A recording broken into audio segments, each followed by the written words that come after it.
que habían aprovechado todo lo que el Señor les había dado para ponerlo a su servicio. Así que vamos a orar esta mañana. Pedimos al Señor que sea Él quien nos guíe durante este corto tiempo que tenemos para estudiar y que sea hablando a nuestras vidas. Señor, te damos gracias por tu palabra maravillosa, por la libertad que tenemos de estudiarla, Señor. Ayúdanos a aprender hoy algo de esta iglesia en Filadelfia que realmente pueda hacer un impacto en nuestra vida, Señor, que tú lleves calma a los corazones atribulados, lleves seguridad a los que tienen dudas, oh Señor, que lleves fortaleza a aquellos que están débiles, oh Señor, que des más gozo a los que ya tienen gozo. Oh Señor, te pedimos que por medio de ella puedas hablarnos a cada uno de nosotros directamente. En nombre de Cristo lo pedimos, amén. Así que vamos a ubicarnos en Apocalipsis capítulo 3 y versículo 14.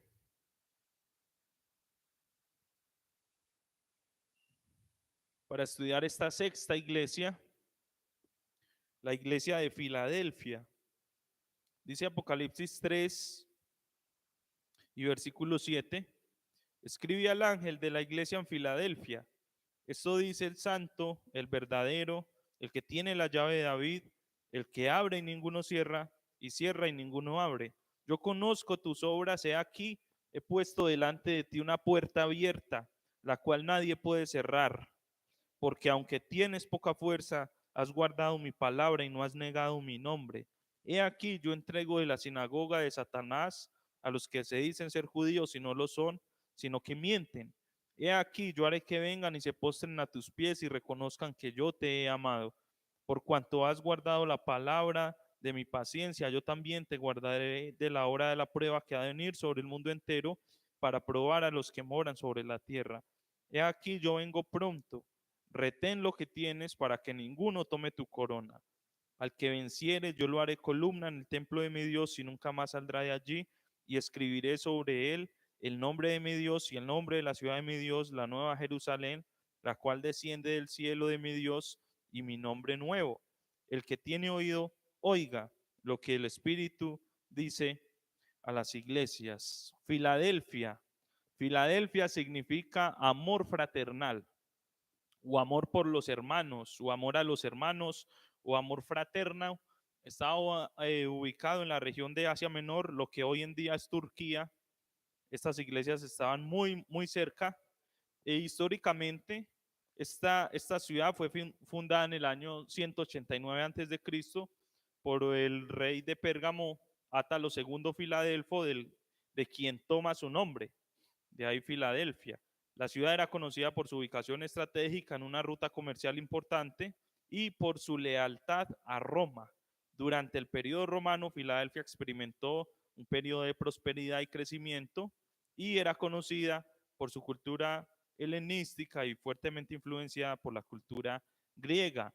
Como las otras iglesias, también estaba fuertemente influenciada por la adoración a los dioses griegos, adoraciones que por lo general estaban llenas de orgías y de otras prácticas que realmente son muy abominables delante de Dios, extremadas borracheras, glotonerías impresionantes al punto de que la gente comía y comía y comía para vomitar, y apenas vomitaba seguía comiendo, vomitaba, seguía comiendo, y así era una y otra vez durante toda la noche. Mucho alcohol, mucho sexo, mucha orgía y demás. Y ese era el tipo de cultura en la cual estaban estas iglesias. Filadelfia también era una ciudad que se caracterizaba porque tenía muchos terremotos. Su ubicación geográfica hizo que ellos estuvieran en una parte en donde constantemente habían sismos, ¿sí? Algo así como, no sé si ustedes han visto, en Colombia ya todos los días están reportando todos los sismos que hay. Hay un lugar en Bucaramanga llamado Los Santos. Es una meseta. Por su ubicación geográfica, todos los días tiembla. Ya es seguro, todos los días tiembla. Las personas ya se acostumbraron a vivir con temblores todos los días. Eh, Así que realmente eso tiene una importancia porque la iglesia de Filadelfia se destaca por ser firme. Y no es una casualidad de que en un lugar en donde había tanto terremoto y sismo, no solamente físico, sino espiritual, en donde lo más fácil es alejarse de Dios, en donde lo más fácil es seguir las prácticas paganas, pues ellos deciden estar firmes delante de Dios, y es por eso que ellos destacaban como iglesia de mantener su fe en Jesucristo y no dejarse seducir por las prácticas paganas. Apocalipsis capítulo 3 y versículo 7 dice que Jesucristo se presenta aquí como el santo y el verdadero. El santo, el verdadero. Son palabras que están en mayúscula, ¿sí? Cuando son palabras que están en mayúscula, hablan de carácter o hablan de el Señor directamente o hablan de alguno de sus nombres. A Cristo se le conoce como el santo y también se le conoce como el verdadero.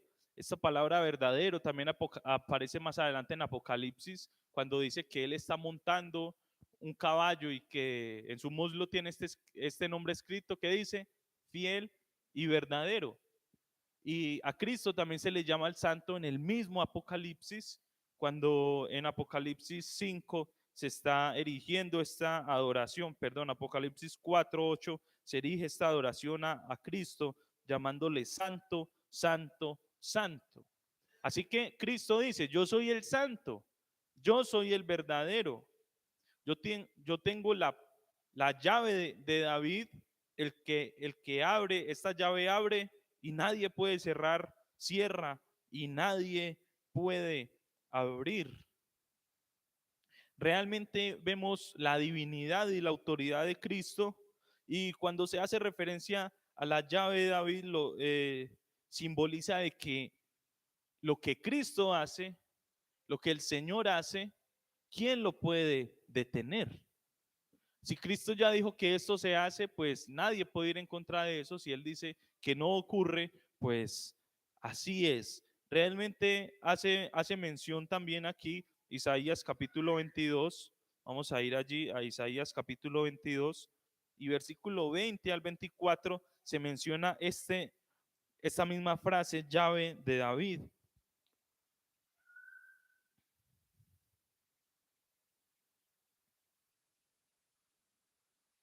Isaías 22, 20 dice, Isaías 22, 20. En aquel día llamaré a mi siervo Eliakim, hijo de Hilcías, y lo vestiré de tus vestiduras, lo ceñiré de tu talabarte, y entregaré en sus manos tu potestad, y será el padre morador de Jerusalén y a la casa de Judá. Y pondré la llave de la casa de David sobre su hombro. Abrirá y nadie cerrará, cerrará y nadie abrirá. Y lo hincaré como clavo en lugar firme, y será por asiento de honra la casa de su padre. Colgarán de él toda honra de la casa de su padre, los hijos y los nietos, todos los vasos menores, desde las tazas hasta toda clase de jarros. Aquí se está hablando, el contexto está hablando de un hombre llamado Sebna. Este hombre Sebna era un funcionario importante en el reino de Judá durante el reinado de alguien que se llamó Ezequías, y Sebna se describe aquí como un mayordomo. ¿Qué es un mayordomo? Administrador, ¿cierto? Nuestra cultura no se maneja mucho la mayordomía, por lo menos a nivel, digamos, aquí en la ciudad, pero sí se ve mucho en el campo, en donde alguien tiene una finca, contrata a alguien, haciendas, fincas, viñedos y muchos otros lugares. Entonces, pues se contrata a alguien que aquí en Colombia se le llama más casero, ¿cierto? Se le llama el casero. Eh, y el casero pues lo que hace es administrar todo. Se le entregan las llaves, señor, yo vuelvo en 6 meses, en un año, voy a estar pendiente de usted, necesito que me ponga a producir esta finca. Así que Sebna aquí se describe como un mayordomo, un administrador de la casa real de Judá, por la cual se le da un poder de autoridad en la corte. Pero la profecía habla de que este hombre Sebna es denunciado por Isaías por su arrogancia y corrupción. Se le dio a que se le administrara algo, pero en él se halló corrupción, en él se halló arrogancia. Así que Isaías pronuncia este juicio sobre Sebna y, y lo que se dice es que será reemplazado por un hombre llamado Eliasim, hijo de Hilcías. Así que Sebna es condenado por su exceso de confianza, su búsqueda de prestigio y su falta de fe en Dios. Así que es como si la profecía dijera, bueno, Sebna, te puse como mayordomo, lo hiciste mal, caíste en corrupción, no hiciste las cosas como yo quería, así que te quito y pongo a mi siervo Eliasim, el cual se le da aquí las llaves de la casa de David. Y dice que cuando él abre nadie cierra y cuando él cierra nadie abre. Todos pueden estar locos buscando la llave, pero solamente la llave la tiene uno. Así que el Señor toma esta imagen para representar también a la iglesia en Filadelfia. Recordemos que la iglesia anterior, ¿alguien sabe cuál es la iglesia anterior?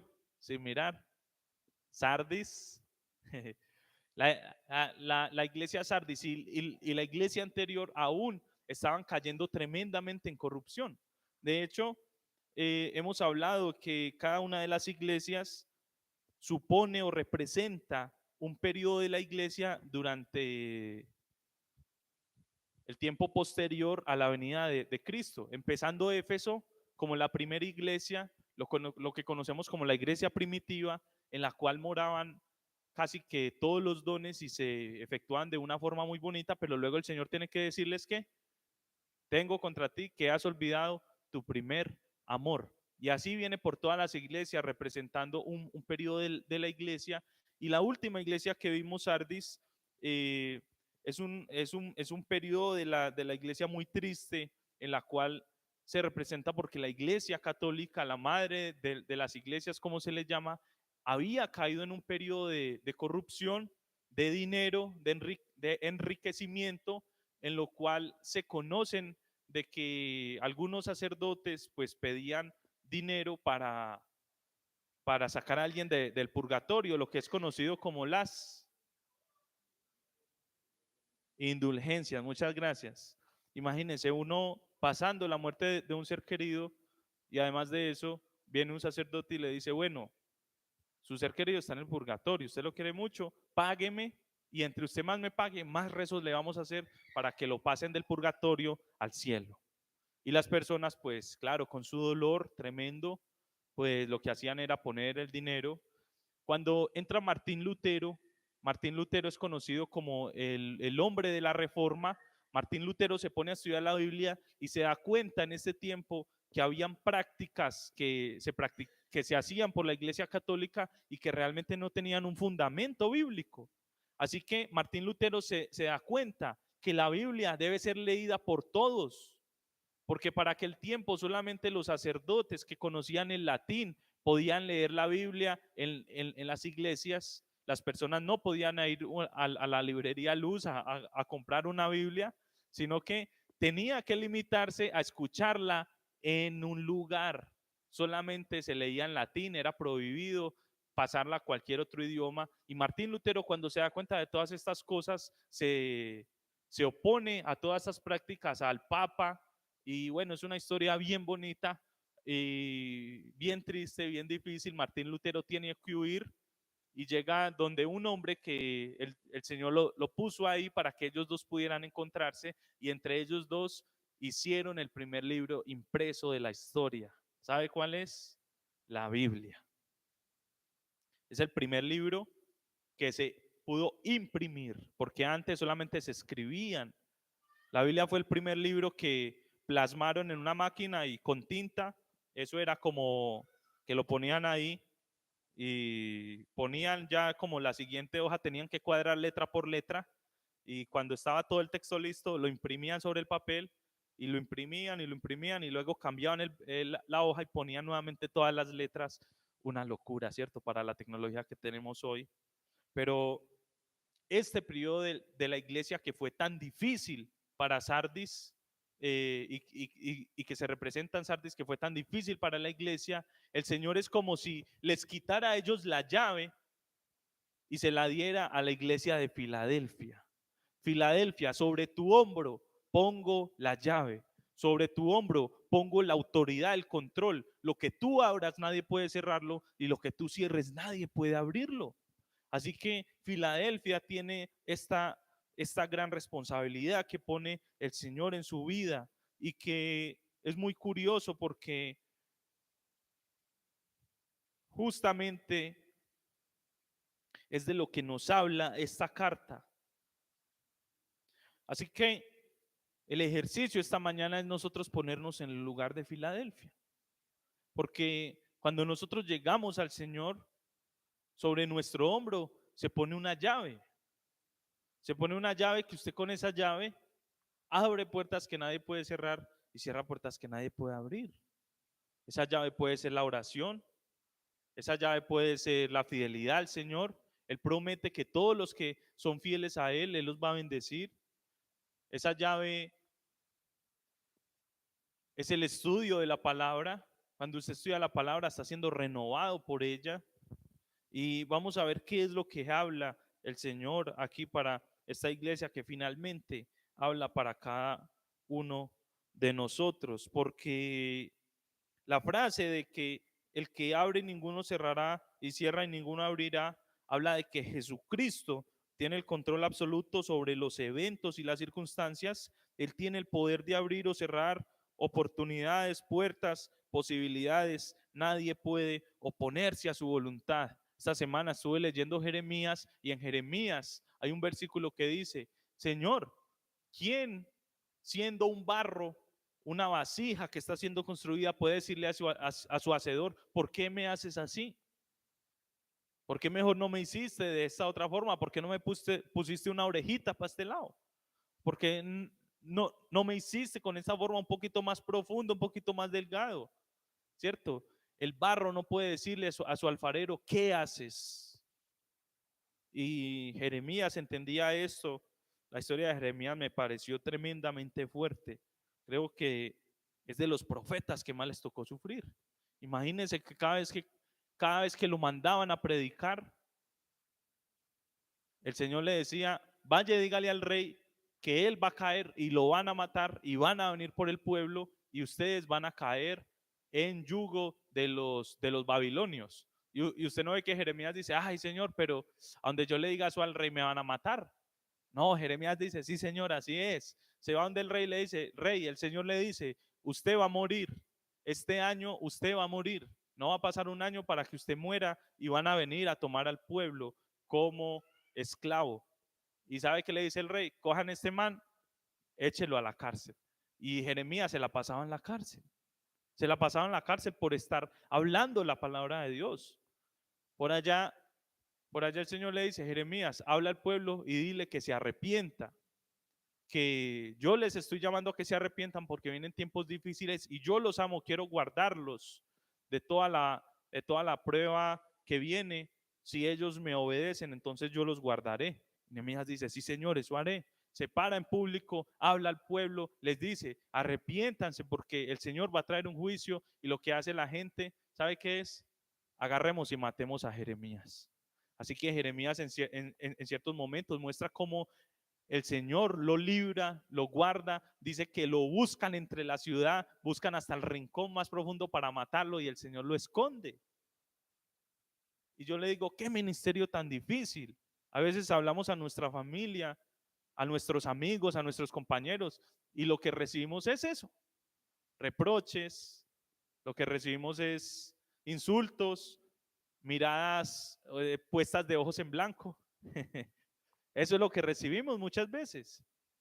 Hablamos en nuestro trabajo y somos pasados por bobos, por tontos. Recuerdo cuando le compartí a mis compañeros que era virgen a mis 26 años, y todos se rieron de mí. De hecho, me trataron de mentiroso, que no lo podían creer, alguien virgen a los 26 años. Porque eso no es normal, y lo que se recibe es burlas, lo que se recibe en todo este tipo de cosas. Filadelfia permaneció firme. Así que el Señor pone esto en Filadelfia para decirle: Filadelfia, tú has sido fiel, has vivido en mi paciencia, te has sabido sostener aún cuando hablas a los demás y no caes en sus trampas. Es impresionante porque como dice ahí finalizando el versículo 8, dice, aunque tienes poca fuerza, has guardado mi palabra. Aunque tienes poca fuerza, has guardado mi palabra. Realmente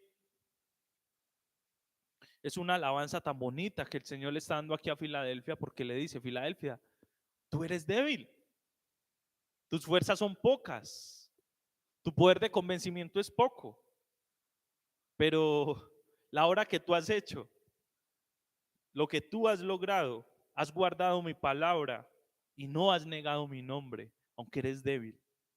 Y es muy impresionante conocer la vida de algunas personas que aún en su debilidad pueden darle la gloria a Dios, le dan las gracias a Dios, aún en momentos de tribulación, angustia, le dan la gloria a Dios. He ido a visitar hermanos en donde usted les dice, uy, ¿yo qué le voy a decir a este hermano cuando lo vea? Él está pasando por esa tribulación, por esta angustia, y me preparo, busco algunos versículos, oro para que de pronto el hermano no me vaya a tomar a mal con los versículos que le voy a decir, busco otros versículos que sean de aliento, de fortaleza, y cuando llego y le pregunto al hermano cómo está, me dice, hermano, excelente, bendecido por el Señor, agradecido con Él. ¿Y sabe qué? Pienso dentro de mí, prepare estos versículos para nada. No van a ser necesarios. El hermano quiere antes comentarme de su fortaleza y yo salgo más fortalecido que él. Alguna vez visitamos a una hermana que estaba ya para su lecho de muerte y la hermana nos dice de que ella estaba tranquila, que más preocupados estaban los familiares, que más preocupado estaba su sobrino y que ella, claro, que se preocupaba por sus familiares que no eran cristianos, era lo que la ataba a la tierra, pero la hermana me decía, hermano, yo estoy tan gozosa, estoy tan feliz, voy a verme con mi Señor, va a llegar el momento más importante de mi vida. Y yo decía, ¿cómo puede caber eso en la mente, en la lógica humana? Porque eso no es lógico, eso no es razonable. Esta semana que fue muy triste, pues, lo que ya comentaron, pues la partida del hermano Darío. Para los que no saben, él se congregó acá, él vino acá, él se congregó acá, él trajo a Jairo acá cuando era solamente un niño, ojiazulito, chiquito, el abuelo lo trajo acá y esta semana que estuvimos un rato en su velorio, hablaba con un familiar suyo, este hermano me dice, hermano, mire este lugar, estamos en un velorio y dígame si parece un velorio.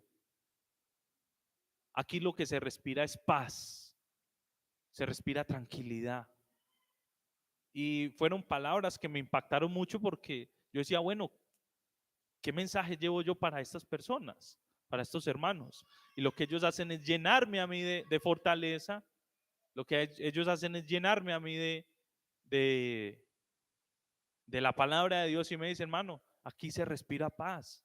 Claro, alguien que amamos se va y nos va a doler mucho su partida, pero hermano, el gozo y la paz que sentimos de saber él en dónde está y de que por fin está descansando de algo tan difícil como lo que estaba pasando, eso es lo que tiene que este lugar. Usted mira que no hay gente llorando y yo miraba y no, estaban los familiares saludándose, algunos no se veían hace tiempos, y claro, claro que hay tristeza, claro que hay debilidad, claro que hay recuerdos, todas estas cosas, pero Filadelfia tenía poca fuerza y aún así había guardado la palabra de Dios, aún así estaba fuerte. Me recuerda segunda a los Corintios cuando Pablo dice, cuando soy débil, entonces soy fuerte. El momento en que más fuerte estoy es cuando más débil me siento delante de Dios y le digo, Señor, soy débil, no soy capaz. Esto se me salió de las manos, no puedo controlar esto. Te lo entrego en tus manos para que tú hagas con ello lo que quieras. Y dice Pablo, cuando eso pasa, somos los más fuertes. Para esta iglesia no hay crítica.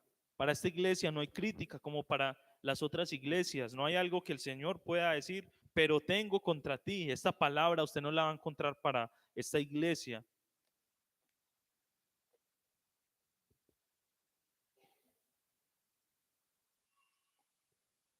Solamente pasa con la iglesia de Filadelfia y con la iglesia de Esmirna. Pero hay algo interesante en estas dos iglesias que son a las únicas que el Señor no le tiene crítica, y hay una frase que se comparte entre estas dos iglesias. Pasamos entonces al versículo 9. Y aquí yo entrego de la sinagoga de Satanás. Esta misma frase usted la encuentra para la iglesia de Esmirna. Y aquí yo entrego, y se hace esta mención, la sinagoga de Satanás. Curioso que para ambas se mencione las sinagogas de Satanás. Las sinagogas de Satanás ya lo vimos, pero eran lugares en donde habían judíos que se creían salvos y que tenían un grupo que estudiaban el Antiguo Testamento, y ellos se creían salvos y tenían una mezcolanza ahí de cosas, pero en realidad el Señor decía, estas iglesias lo que son sinagogas de Satanás. Casi que Satanás viene y le adoran allí, y lo veíamos con Esmirna, como cuando aún entraba el emperador, todos le adoraban y se postraban delante de él. Pasaba lo mismo con Satanás. De una u otra forma, estas iglesias estaban siendo completamente manipuladas por Satanás para hacer caer a las iglesias verdaderas, a las iglesias de Cristo, que son las que estaban aquí. Y realmente eh, la descripción está ahí mismo: a los que se dicen ser judíos y no lo son, sino que mienten. He aquí, yo haré que vengan y se postren a tus pies y reconozcan que yo te he amado. Reconozcan que yo te he amado. Estos se dicen ser judíos y no lo son. Y yo, cuando estaba preparando esto, viene a mi mente eh, cómo los seres humanos hoy en día nos sentimos tremendamente atraídos por el progreso, por la prosperidad, quizá por la riqueza, porque hoy en día esa es la forma en la cual Satanás está trabajando en sus sinagogas, engañando a las personas, trayendo por medio de la palabra de Dios versículos fuera de contexto que no tienen nada que ver, para enriquecerse, para hacer unas cuentas bancarias bien gordas que ni siquiera pueden estar en Colombia, sino que tienen que mandar a paraísos fiscales. Tenemos el caso de Piraquive, ¿cierto? De esta señora que ha sido investigada varias veces por unas mansiones que valen millones de dólares en Miami, y que cuando le preguntaron, ella dijo, ay, sí, eso lo han logrado, es todos los seguidores de la iglesia que han aportado para que yo, siendo una ministra de Dios, pueda vivir cómodamente en Miami, en una casa que vale varios millones de dólares. Y cómo le han encontrado más y más riquezas en muchos otros países. Y claramente todo esto estuvo impulsando hasta hace poquito tiempo la búsqueda de que todas las iglesias en Colombia empezaran a pagar impuestos. Para algunas iglesias realmente sus números son bastante altos, porque predican prosperidad, predican abundancia en dinero y llenan sus cuentas de una manera tremenda. Y otras iglesias que quieren predicar la palabra de Dios, no solamente la nuestra, pues nos veríamos, digamos, afectados por estas cosas. Es por eso necesario que oremos al Señor, porque donde eso se llegara nuevamente a montar y a probar, hay una cantidad de cosas ahí que entran detrás, porque entonces cambian varias cosas, y pasaría lo que está pasando en algunos países, y es que si usted quiere predicar, usted tiene que ser un teólogo ya con sus estudios. No cualquier persona puede hacerlo, porque podría ir a la cárcel. Y es tremendo porque el mundo se va moviendo con esto. El elogio a la iglesia en Filadelfia es que se ha mantenido firme aún con todas esas ideas, y con los judíos que se dicen ser judíos y no lo son. Hoy podríamos tomarlo como los cristianos, los creyentes que se dicen ser hijos de Dios y no lo son, sino que simplemente son títeres de Satanás, están movidos por unas corrientes tremendas ahora, y que realmente están engañando a las personas. Filadelfia tiene que permanecer firme, nuestra iglesia debe permanecer firme, usted y yo debemos permanecer firmes ante todas esas ideas. Y quisiera en esta mañana hablar un poquito sobre la prosperidad bíblica. Esa palabra que yo, pues yo preferiría no usar, porque realmente la Biblia cuando se refiere a algo así no se refiere como prosperidad, sino que encuentro, por ejemplo, en el Nuevo Testamento se refiere como vida, vida. Eso es el éxito para el creyente, encontrar la vida. Y no solamente la vida eterna, sino que la vida habla de que en Cristo podemos tener una cantidad de cosas que Él hace que nuestra vida pueda estar en abundancia. Por ejemplo, en Juan capítulo 10 y versículo 10, no lo busque, Jesús dice, el ladrón no viene sino para hurtar, matar y destruir. Yo he venido para que tengan vida y para que la tengan en abundancia. Esto sería igual a prosperidad, realmente. Esto sería igual a crecimiento. Esto sería igual a realización cristiana, realización espiritual. Cristo trae vida y la trae en abundancia. Es una tristeza realmente cuando yo hablo con algunas personas jóvenes especialmente y me dicen que no siguen al Señor, no van a la iglesia porque no quieren amargarse la vida. Y usted puede escuchar quizá estas cosas. No, es que yo no soy cristiano y me parece muy bien lo que hace y lo respeto, ¿cierto? Se dice. Lo respeto y lo admiro por lo que hace, pero yo no quiero eso para mí porque yo no quiero amargarme la vida.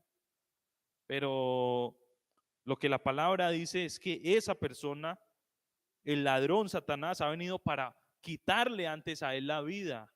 Y lo que está haciendo es llevándolo a la muerte con una venda en los ojos para que él no le resplandezca la luz del evangelio de Cristo.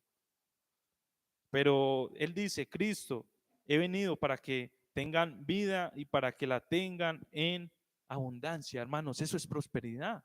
Si vamos a hablar de prosperidad, tenemos que hablar de ese versículo. Seguir a Cristo es encontrar la vida. Y no solamente encontrar la vida, el versículo pudo haber terminado ahí perfectamente. Cristo dice, vengan a mí. Ustedes no solamente encuentran la vida, sino que la encuentran en abundancia. Hermano, dígame qué prosperidad, qué abundancia. O qué, como dicen estas personas, no me quiero amargar la vida. ¿Qué más amargado que usted pasar el día de la madre emborrachándose con su mamá, peleando con el hermano? Hemos tenido casos aquí a nivel local en Dos Quebradas de personas que han apuñalado a sus hermanos. Es que en el día del padre, en el cumpleaños de la mamá, porque claro, se emborracharon, pelearon, sacaron cuchillo y se mataron ahí frente a la mamá en su cumpleaños. ¿Qué abundancia va a ser eso? ¿Qué vida va a ser eso? ¿Qué reconocimiento tiene eso? ¿Qué gracia tiene eso?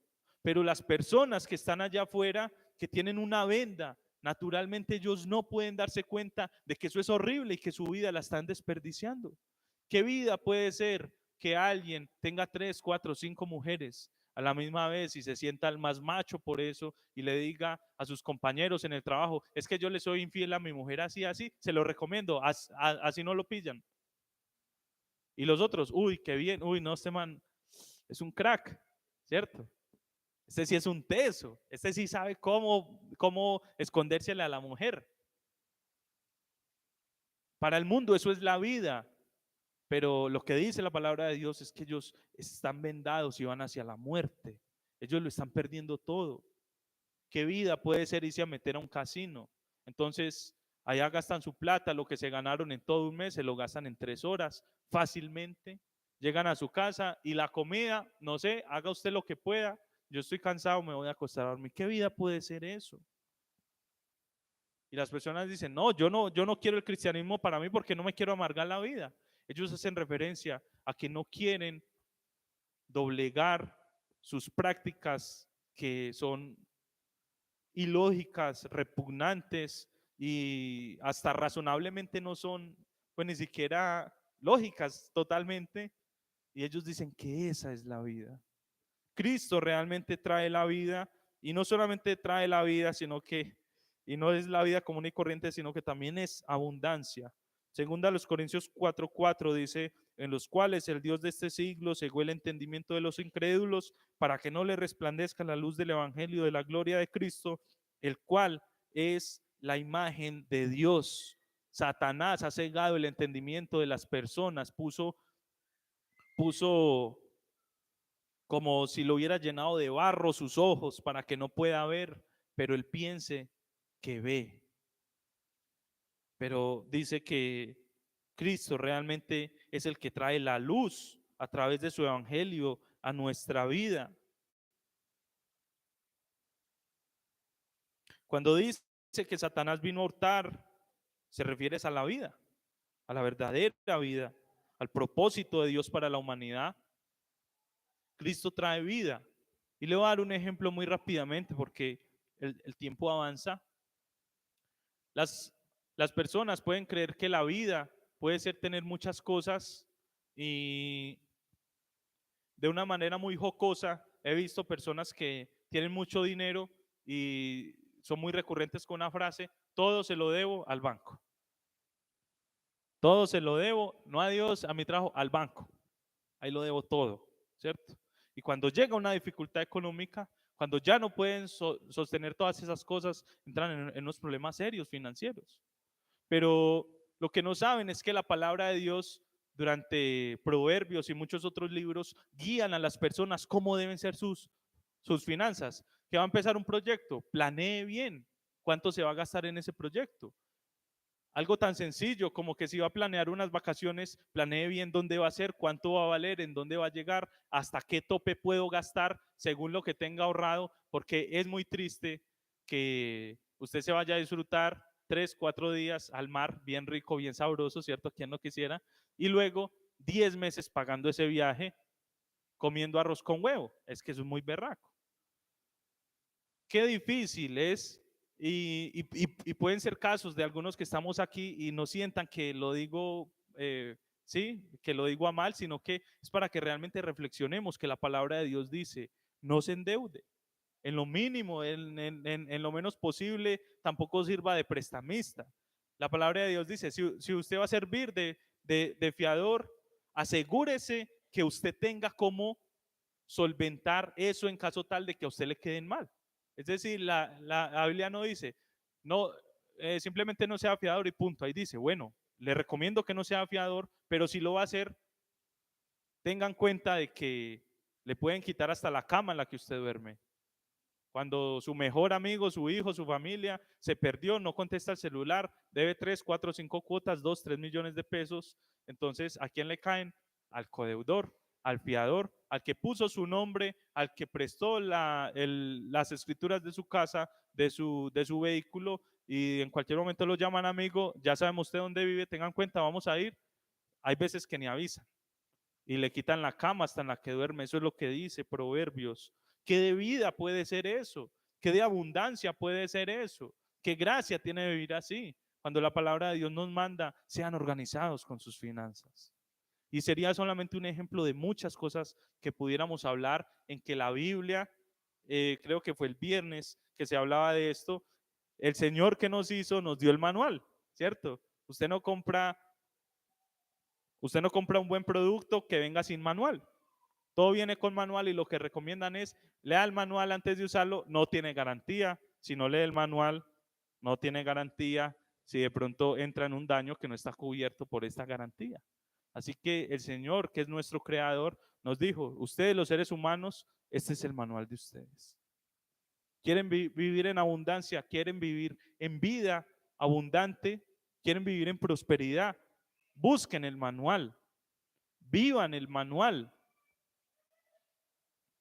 Es impresionante. Alguna vez escuché a alguien que estaba comentando que tenía en su iglesia, esto fue de un pastor, dice: yo tenía en mi iglesia un problema porque había un hermano que estaba en la cena, tenía a su esposa, pero también tenía su moza, ¿sí?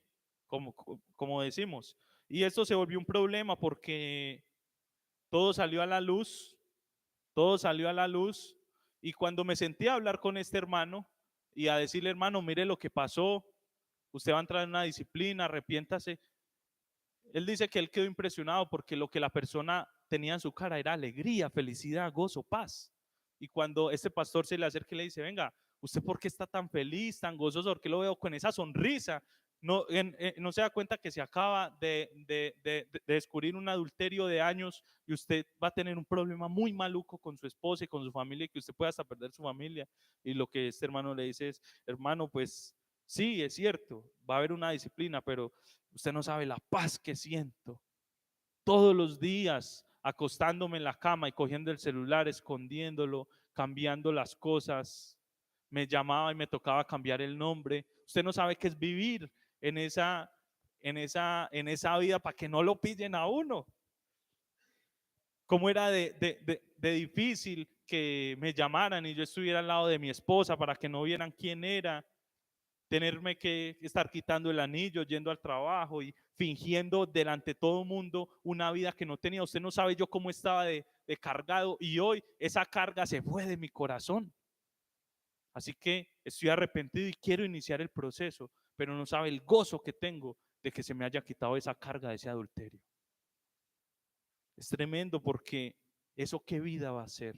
Y eso es lo que el mundo vende que es la verdadera vida y la vida en abundancia. Pero Juan 8:44, Jesús le dice a los líderes religiosos hipócritas de Israel: vosotros sois de vuestro padre el diablo, y los deseos de vuestro padre queréis hacer. Él ha sido homicida desde el principio, no ha permanecido en la verdad, porque no hay verdad en él. Cuando habla mentira, de suyo habla, porque es mentiroso y padre de mentira. Todas las personas que viven de esta manera que hemos hablado y de muchas más, que no están en contra de Dios, en realidad están cumpliendo algo que es natural para ellos, y es que son hijos del diablo. Y por eso, cuando el diablo habla mentira, habla de suyo, de él mismo. Cuando las personas mienten, hablan de ellos mismos, porque las personas son mentirosas, así como su padre es mentiroso. No hay forma de que alguien que sea un completo mentiroso pues pueda decir la verdad. ¿Qué libertad va a ser esa? ¿Qué libertad va a ser tomar cada 8 días la casa, traer trago y emborracharse hasta las 3 de la mañana? Todos los fines de semana, hay veces entre semana.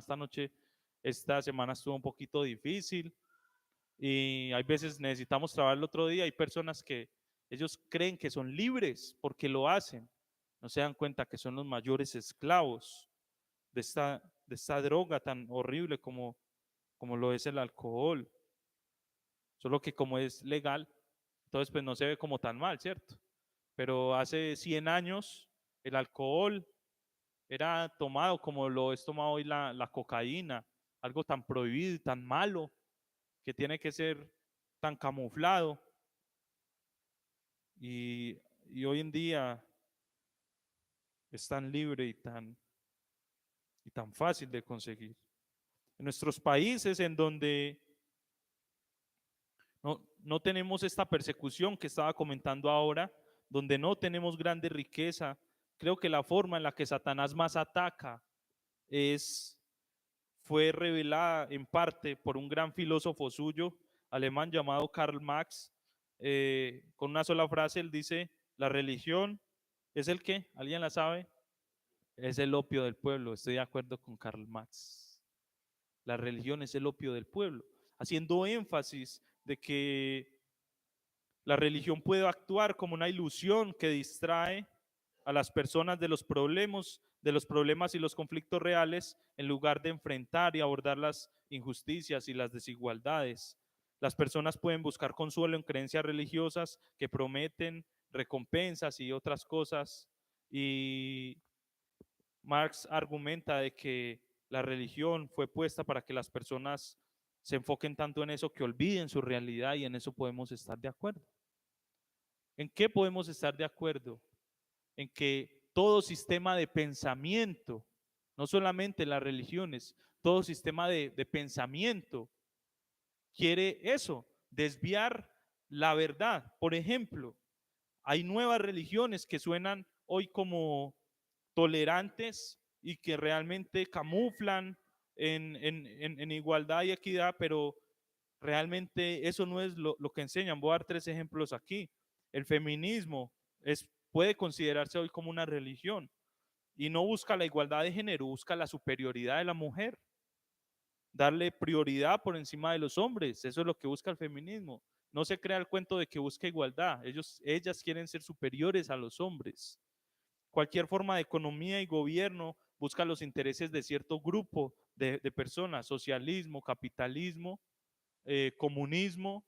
Todas prometen equivalencias, igualdad, pero ellos solamente están buscando beneficiar a su grupo, a unos pocos. Si no, tenemos uno de los peores ejemplos aquí al lado en nuestro país, ¿cierto? En donde los presidentes y aquellos que estén ahí con ellos gozan de vidas impresionantes, impresionantes, y todo el pueblo pues lleva del bulto.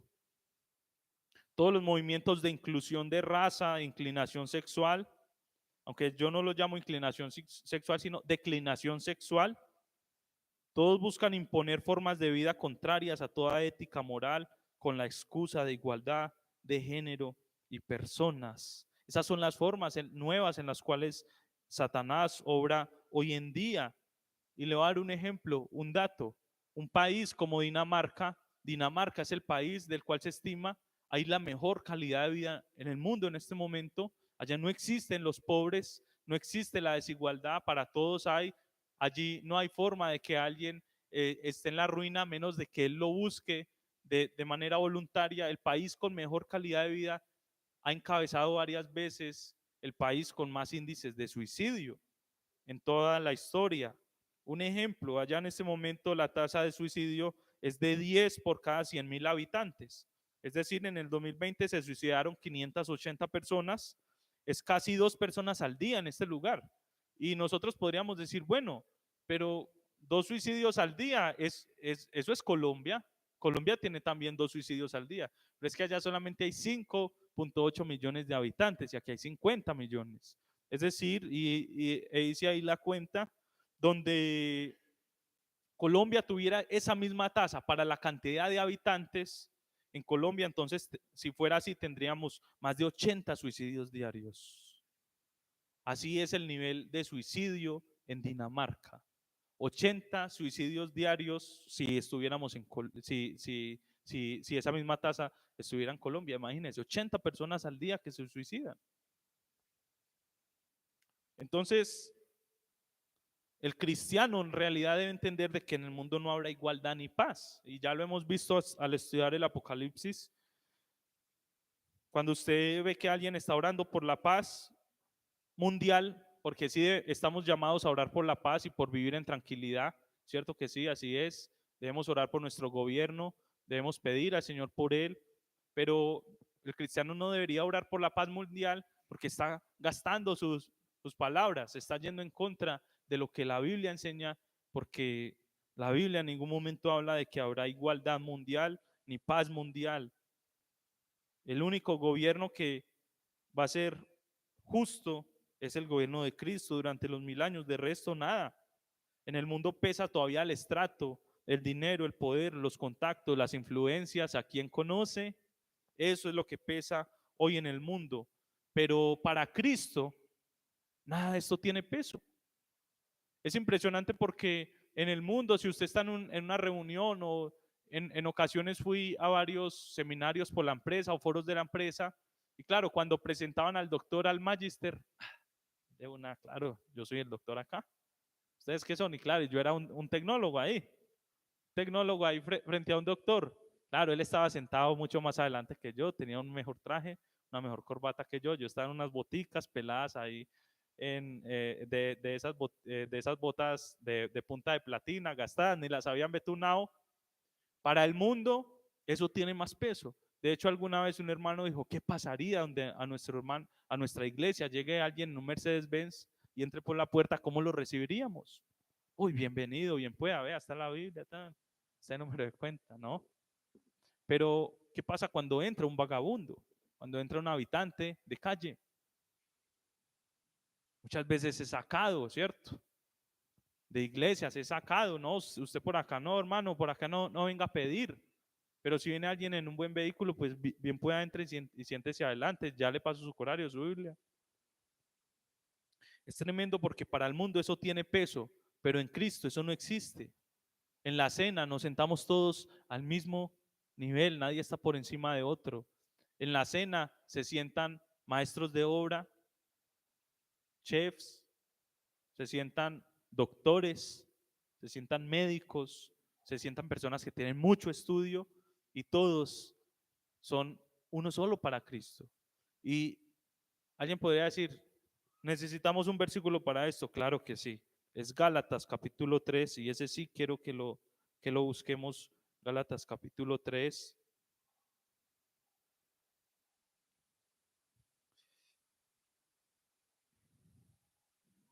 La única igualdad y equidad que se encuentra en Cristo.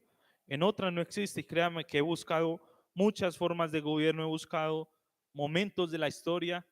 En realidad la tierra solamente ha tenido 300 años de paz. Si se cuenta toda la historia del hombre sobre la tierra, se estiman que solamente 300 años de paz han gobernado la tierra. Gálatas 3, capítulo 26, capítulo 3, versículo 26, dice, pues todos sois hijos de Dios por la fe en Cristo Jesús, porque todos los que habéis sido bautizados en Cristo, de Cristo estáis revestidos. Y póngale especial atención al versículo 28 y márquelo, ráyelo, guárdelo. Si tiene forma, escríbalo de forma que pueda recordarlo. Ya no hay judío ni griego, ya no hay esclavo ni libre, no hay varón ni mujer, porque todos vosotros sois uno en Cristo Jesús. Amén. Aquí no importa si usted es el que manda o es el esclavo. Aquí no importa si usted es hombre o es mujer.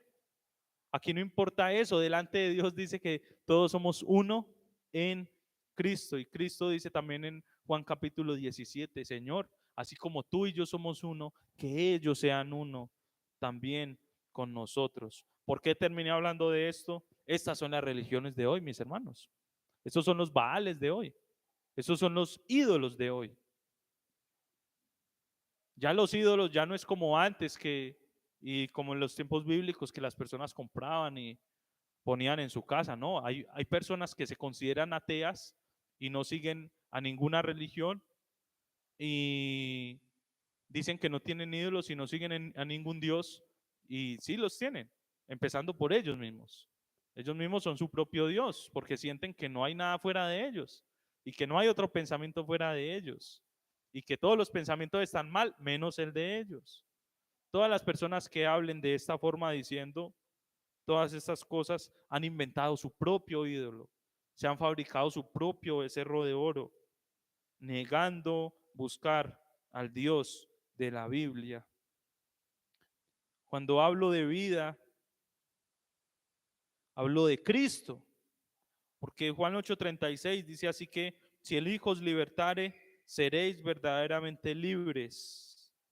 Y le digo algo, solo cuando alguien es libre es capaz de ver la gravedad de su cautiverio. Cuando alguien sale de la cárcel, es que valora y dice, uy, no, venga, eso allá adentro es una locura. Yo no vuelvo allá ni por el berraco. Solamente cuando alguien es libre se da cuenta de la gravedad de lo que estaba haciendo su cautiverio. Cuando alguien es libre en Cristo, se da cuenta de la vida tan horrible que llevaba en esclavitud del pecado y de sus concupiscencias. Mateo 7:14 dice, estrecha es la puerta, angosto es el camino que lleva a la vida, pocos son los que la hallan. Juan 6:33, porque el pan de Dios es aquel que descendió del cielo y da vida al mundo. Juan 6:35, Jesús le dijo, yo soy el pan de vida, el que a mí viene nunca tendrá hambre, el que en mí cree no tendrá sed jamás. Juan 10:28, yo les doy vida eterna y no perecerán jamás, ni nadie las arrebatará de mi mano.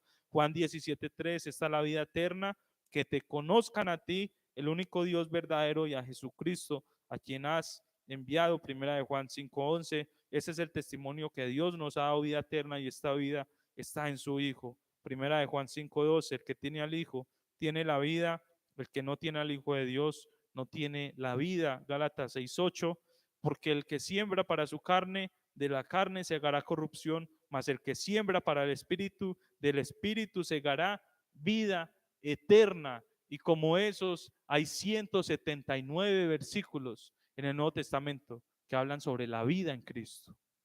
Esa es la verdadera abundancia. Esa es la verdadera prosperidad. Hermano, así que en otra ocasión quizá profundizaremos más en estas cosas. Pero volviendo a Filadelfia y para terminar, Filadelfia es el tipo de cristiano que sabe que no es tan fuerte, pero se fortalece en Cristo para vivir en su paciencia, que guarda su palabra y no niega con su vida sus actos, la obra de Cristo en su vida. ¿Es usted un hermano Filadelfia? ¿Es usted un hermano Filadelfia? ¿O está más interesado por otras cosas? ¿O está más interesado por las riquezas? Claro que sobre esto específicamente va a tratar la siguiente y última iglesia, que es la iglesia de la Odisea, que justamente es el tipo de lo que es la iglesia hoy día. Y creo que el tiempo no nos va a alcanzar. Vamos a dividir esa iglesia en dos tandas para hablar de ella, porque es la iglesia que representa lo que hoy en día es el cristianismo. Una iglesia que ya se enfocó tanto en las riquezas, en la parte económica, que se volvieron unos tibios, y el Señor les dice: saben que ustedes es la iglesia que más me produce asco, náusea, yo los veo a ustedes y me dan ganas de vomitar. Pero nosotros no queremos ser así, queremos ser como Filadelfia. El vencedor será columna en el santuario más interno de Dios, dice ahí, finalizando Apocalipsis 3, versículos 12 y 13. Y el vencedor tendrá 3 nombres escritos sobre él: el nombre de Dios, el nombre de la nueva Jerusalén que desciende del cielo, y el nombre nuevo del Señor Jesús. Así quedará identificado aquel creyente que venciere, porque el Señor lo que les dice ahí es: bueno, la misión no ha terminado. Filadelfia, tengo para ustedes eso y me parece maravilloso, pero su misión no ha terminado. No lo dejen ir, retengan esta palabra, aún no hemos finalizado, dice el Señor. Y eso es lo que también viene para nosotros. Si hemos sido firmes con el Señor, fieles como Filadelfia, pues gloria a Dios. Y esperemos que la misión no haya finalizado, de que podamos seguir creciendo, de que podamos seguir reflejando eso tan bueno de la gloria de Cristo en nuestra vida, podamos ser un espejo. Pero si quizá esta tarde hay alguien que quiere decir: yo quiero vivir esa vida, no quiero seguir en la vanidad de mi mente, pensando estas cosas que para mí es la vida, y en realidad ni siquiera yo puedo experimentar el gozo que eso me ha dado. No puedo encontrar ni siquiera gozo en todas esas cosas que he buscado. Así como Salomón, cuando lo tuvo todo, luego dijo: ¿saben qué? Perdí mi tiempo. Perdí mi tiempo buscando tantas cosas, apenas para venirme a darme cuenta que en lo que más debía haber enfocado mi vida era en agradar al Señor, en obedecer su palabra, en servir al pueblo. Él habla mucho sobre eso, en ser bueno con los demás, en representar lo que era en ese momento la ley de Dios, que para nosotros hoy es la palabra de Cristo. Quizá el periodo más grandioso de los últimos tiempos de la iglesia es el representado por Filadelfia. Avivamientos grandes que reflejaron a Cristo por el mundo y que puso un antes y un después en muchos países como Estados Unidos, Inglaterra, Alemania, entre otros. Fueron entre los siglos XVIII y XIX, cuando se recuperó la verdad sobre la venida de Cristo y la proyección misionera se expandió a niveles impresionantes. Por ese movimiento, el evangelio llegó a Colombia, llegó a África, llegó a muchos lugares. Un avivamiento mundial entre los siglos XVIII y XIX, que ha sido quizá el periodo más bonito que ha tenido el cristianismo a nivel mundial, y que nos tocó a nosotros de manera indirecta, porque ya estamos en la Odisea. Así que oremos al Señor. Señor, te damos gracias por esta mañana, por esta palabra maravillosa que nos das. Oh Señor, solamente tú conoces nuestros corazones y sabes qué hay allí. Te pedimos, Señor, que sea tu espíritu, porque ni siquiera nuestras palabras, nuestras ideas, nuestro poder de convencimiento son capaces de doblegar a alguien delante de ti para que se arrepienta, Señor. Pedimos que sea tu espíritu el que toque la vida, Señor, de todos aquí esta mañana, los no creyentes y los creyentes, que nos redarguya, Señor, para que podamos vivir como la iglesia en Filadelfia, a pesar de estar en medio de un ambiente tan hostil. Fue firme, fue fiel, permaneció en tu palabra, guardó tu nombre. Lo pedimos en nombre de Jesús. Amén. Dios los bendiga.